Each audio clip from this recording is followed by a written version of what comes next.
I saw the photos of them in Positano while I was at work paying for their trip. I didn't just cut them off, I called the police. Honey, grab your beverage of choice, whether it's tea, wine, or something a little stronger, because you are going to need it. I am shaking just telling you this, and it's been months. You know that saying, blood is thicker than water? Well, in my experience, blood is just a really expensive stain that's impossible to get out of the carpet. I'm Leo, I'm 29, and for my entire adult life, I have been the family ATM, the tech support, the therapist, and apparently the biggest fool in the tri-state area. Let me paint the picture for you. I work in high-end graphic design. I make good money. I'm not saying that to brag. I'm saying that to explain why my family has treated me like a walking, talking line of credit since the day I graduated college. I live in a nice, quiet apartment about 40 minutes away from my parents' house, mostly to keep a buffer zone between my sanity and their chaos. For the last 6 years, I have been the glue holding my parents and my older brother Caleb together. If the Wi Fi went out, call Leo. If the car made a funny noise, Leo can look at it. If mom accidentally spent the electric bill money on QVC, Leo, sweetie, can you Venmo me? I'll pay you back next Friday. Spoiler alert, Friday never comes. I never complained. I thought this was just the tax you pay for having a close family. I thought we were a team. I thought, and this is the part that hurts the most, that they actually liked me. That illusion shattered over a plate of lukewarm potato salad. It was a Sunday afternoon, standard family barbecue at my parents' place. The air smelled like charcoal and desperation. My mom was scrubbing the patio table like she was trying to erase a crime scene. My dad was burning burgers, and my brother Caleb was sitting there with his fiancée looking smug. My Aunt Sarah, who is the only person in this gene pool I actually tolerate, was there too, nursing a glass of Pinot Grigio. I was exhausted. I'd been pulling 80-hour weeks to wrap up a massive project, but I was running on adrenaline because of the trip. We had been planning this grand Italian tour for 8 months. It was supposed to be a family reunion, reconnecting. My mom kept saying, just us, Leo, like when you boys were little, we need this. I put down the deposit on the villa in Amalfi. I paid for the rental van because Dad refused to drive a compact car. I chipped in nearly $2,500 upfront for bookings, flights, and deposits. I was the one sending the itinerary spreadsheets. I was the one learning basic Italian so we wouldn't look like ignorant tourists. So during a lull in the conversation where the only sound was Caleb chewing with his mouth open, I smiled. I leaned forward and said, I cannot wait for next week. I finally got my PTO approved, and I've been looking at boat tours for that Wednesday in Capri. The silence that followed wasn't normal silence, it was heavy. It was the kind of silence where you can hear a pin drop, or in this case, the sound of my mother's soul leaving her body. My dad stared at the grill. My mom froze with a paper plate in her hand. Caleb? Caleb laughed. He actually chuckled, wiped his mouth with the back of his hand, and nudged his fiancée. You're kidding, right? He said. Bro, we literally just got back. I blinked. My brain couldn't process the sentence. It was like he was speaking a different language. What do you mean you got back? Mom slammed the paper plate down. Caleb, she hissed.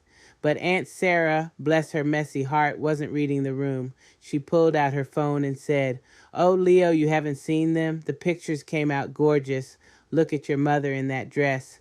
She shoved her phone in my face, and there it was, a high-resolution, perfectly filtered photo of my entire family standing on a balcony overlooking the Amalfi Coast.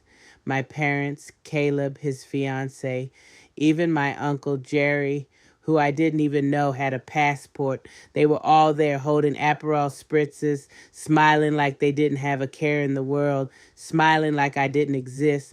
I sat there. I felt the blood drain out of my face. My heart was hammering against my ribs so hard I thought it was going to crack a bone. I looked at the timestamp on the photo. 2 weeks ago. 2 weeks ago when I texted my mom asking about flight confirmations and she left me on red. 2 weeks ago when I asked Caleb if he needed help with his passport renewal, and he said, nah, handled it. I looked up at my mother. She wouldn't meet my eyes. She was picking at a loose thread on the tablecloth.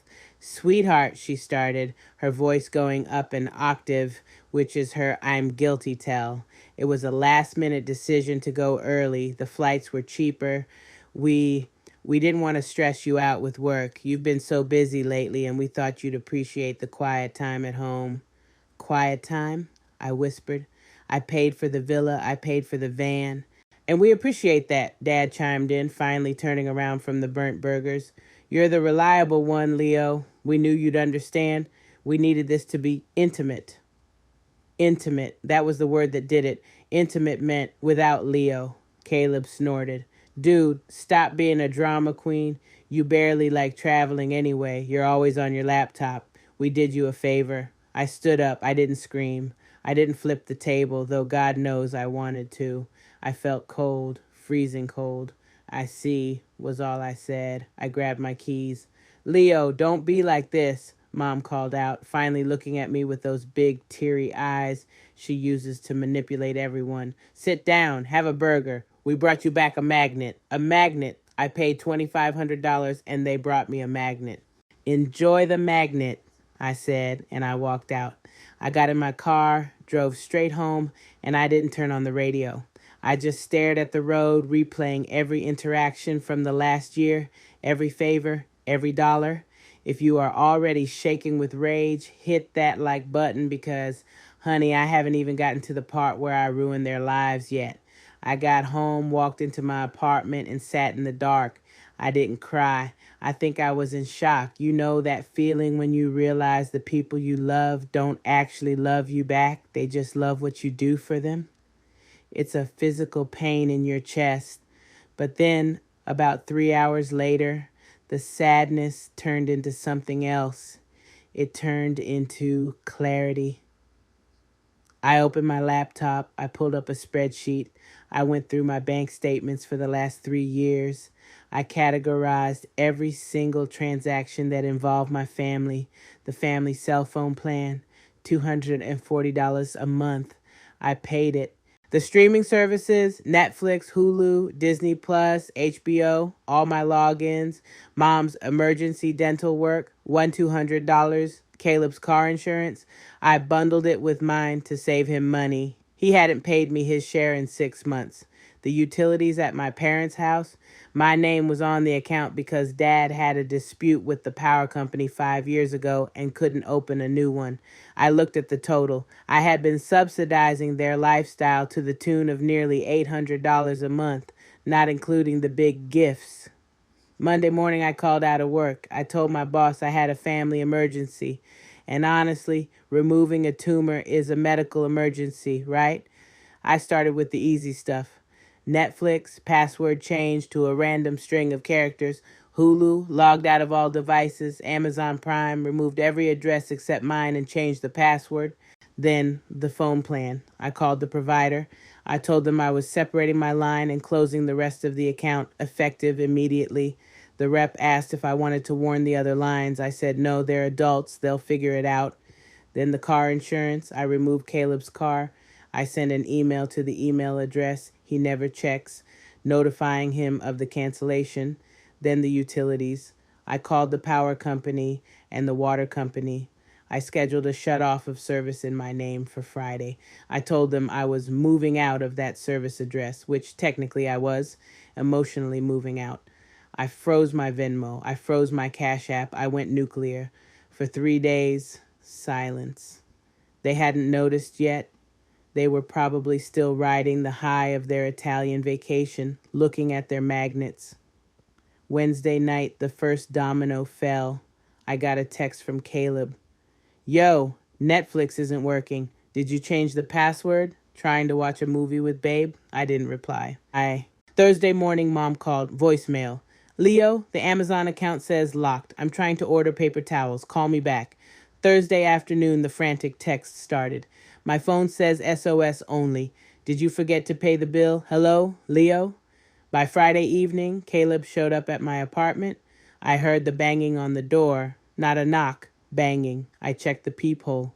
He looked furious. He was red in the face, holding his useless iPhone like a weapon. I opened the door, leaving the chain on. "What?" I asked. "What the hell is wrong with you?" He shouted through the crack. "You cut off my phone. I missed a call from a recruiter. You can't just do that." "I can," I said calmly. "It's my account. I paid for it. Now I'm not." "You're being a petty little brat because you missed a trip," he spat. "Get over it. We're family. You don't cut off family." "Family doesn't leave family behind on a vacation they paid for," I said. "Get off my welcome mat, Caleb, or I'm calling security." "Mom is crying," he screamed. "She says you're punishing her. She didn't mean to hurt you." "Tell her to use a tissue," I said. "Oh, wait, she can't order them on Amazon anymore. Goodbye." I slammed the door. And let me tell you, the sound of that deadbolt clicking into place, better than therapy. The weekend passed.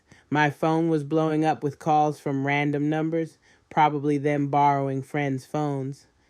I blocked every single one. But here is where the story takes a turn from petty family drama to call the FBI.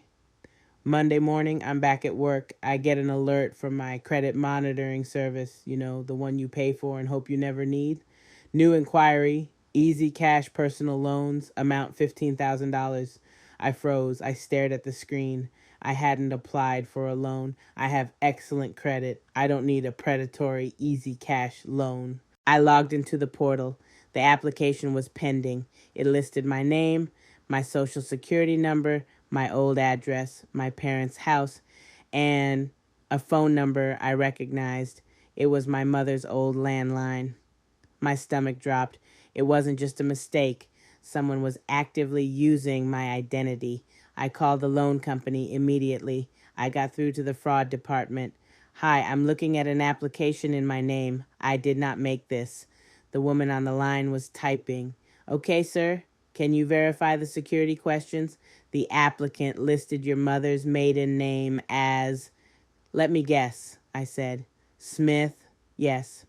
"That's my mother," I said. "Cancel the application. Flag it as fraud." "Sir, if this is a family member, do you want to handle it internally?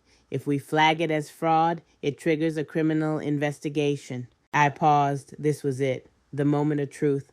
My mother, the woman who birthed me. She had waited less than a week after I cut off the gravy train to try and steal $15,000 in my name. She felt so entitled to my money that when I stopped giving it, she just decided to take it. She didn't care about my credit score. She didn't care about my future. She just wanted the money. Make sure you are subscribed because the update I'm about to drop is going to make you scream at your screen.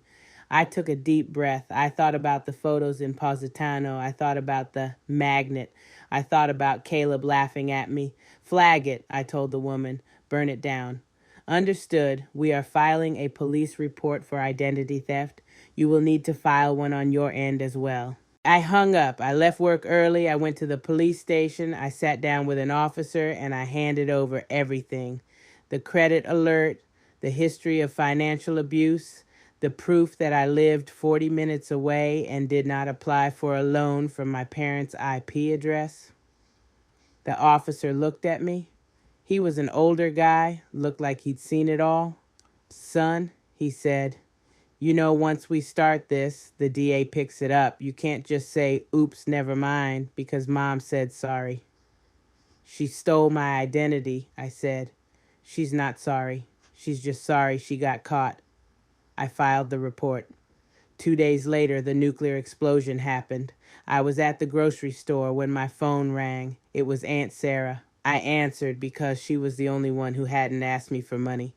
"Leo," she whispered. She sounded terrified. "The police are here." "Where?" "At your parents' house. Leo, they're arresting your mother." I stood there in the cereal aisle holding a box of Frosted Flakes and felt a wave of pure, unadulterated shock. I didn't think it would happen that fast. "She's screaming, Leo," Aunt Sarah said. "She's screaming that it's a mistake, that you gave her permission. Caleb is yelling at the cops. It's a circus." "I didn't give her permission," I said calmly. "I know," Sarah said. "I know you didn't. She told me yesterday she was going to fix the money problem and that you wouldn't mind because you owe them. She's delusional, honey. My mother was booked for identity theft and attempted fraud. Because the loan amount was $15,000, it wasn't a slap on the wrist. It was a felony charge. The fallout was immediate. My dad called me from the police station payphone, or whatever they let you use now. Drop the charges, he demanded. No hello, no how are you, just a command. I can't, I said. It's with the state now. Also, don't ever call me again. She is your mother, he roared. She raised you. So she tried to borrow a little money. We were going to pay it back. With what money, Dad? I asked. The money you spent in Italy? Or the money you don't have because you haven't worked in 3 years? He sputtered. You ungrateful little... I hung up. Update 2 weeks later. The dust has settled, and by dust I mean the absolute wreckage of my family. My mother is out on bail. Guess who paid it? Aunt Sarah. But Aunt Sarah also called me to tell me she put a lien on their house to cover it. Sarah is playing both sides, but I respect the hustle. The family is split. Half the cousins think I'm a monster for sending my mom to jail. The other half, the smart ones, have quietly started checking their own credit reports. Turns out Uncle Jerry found a credit card in his name that he never opened. Looks like Mom has been busy. Caleb sent me a long email because I blocked his number. He said I ruined his life because he had to use his savings to pay the overdue electric bill to keep the lights on at the house. He called me selfish. I replied with a screenshot of my bank account balance, which has grown by $2,000 since I stopped paying for their lives. Update 2, the legal action. So, the lawyer I hired, yes, I hired a lawyer, I'm not playing games, told me that Mom's defense strategy is going to be that I had a verbal agreement to support them. Basically, they are going to try to gaslight a judge the way they gaslighted me for years. But here's the kicker. I have the emails. I have the texts where I explicitly told them, I am cutting you off. Do not ask me for money. I sent that email the day after the Netflix purge. She applied for the loan after that email. It proves intent. It proves she knew I wasn't consenting. My lawyer says she's looking at probation if she pleads guilty, but because she has a prior record, surprise, I found out she had a shoplifting charge from the 90s I never knew about. She might actually do time. My dad has had to get a job. He's working at a hardware store. I drove past it the other day, just to see. He looked miserable. Good. Final update, the resolution. It's been 6 months. I moved. I didn't just change apartments. I moved to a different city about 2 hours away. I didn't tell anyone where I was going except Aunt Sarah, and I made her swear on her vintage Chanel bag she wouldn't tell a soul. I am in therapy. Turns out, realizing your entire family sees you as a wallet requires some professional unpacking. My mother took a plea deal. She got 3 years of probation, community service, and she is legally barred from opening any line of credit without a cosigner. She also has a permanent criminal record for fraud. She tries to write me letters. I mark them return to sender without opening them. The silence in my life is beautiful. My bank account is healthy. I took myself on a vacation last month. I went to Japan. I flew business class. I ate sushi until I couldn't move. And you know what the best part was? I didn't have to pay for anyone else's ticket.